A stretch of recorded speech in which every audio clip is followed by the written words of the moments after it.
આ સાથે જ અમરેલી જિલ્લાના લીલિયા પંથકમાં પણ પૂરના પાણીમાં ફસાયેલા શ્રમિક પરિવારનું રેસ્ક્યુ કરવામાં આવ્યું।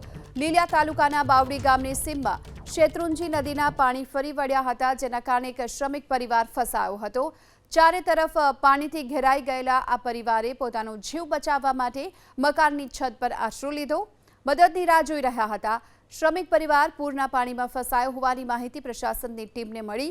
તાત્કાલિક ઘટના સ્થળ પર આ ટીમ પહોંચી હતી અને રેસ્ક્યુ ઓપરેશન હાથ ધર્યું અને તમામને બચાવી લેવામાં આવ્યા।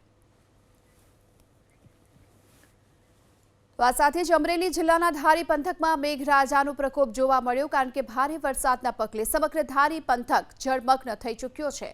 ધારી તાલુકાના મીઠાપુર ડુંગરી ગામમાં પૂરની ભયાવહ સ્થિતિ સર્જાઈ।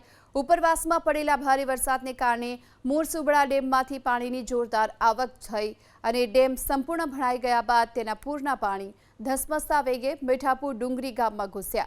જોતજોતાની સાથે આખું ગામ પાણીની ઝપેટમાં આવી ગયું હતું અને આ ગામ બેટમાં ફેરવાઈ ગયું।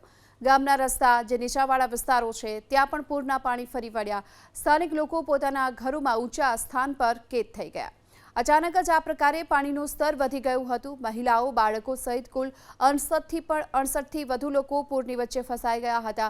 ઘટનાની જાણ થતાની સાથે ફાયર વિભાગની ટીમ રેસ્ક્યુ સાધનો સાથે તાત્કાલિક પહોંચી હતી અને ત્યારબાદ પૂરના ધસમસતા પ્રવાહની વચ્ચે આ તમામ લોકોને સુરક્ષિત રીતે બહાર કાઢવામાં આવ્યા।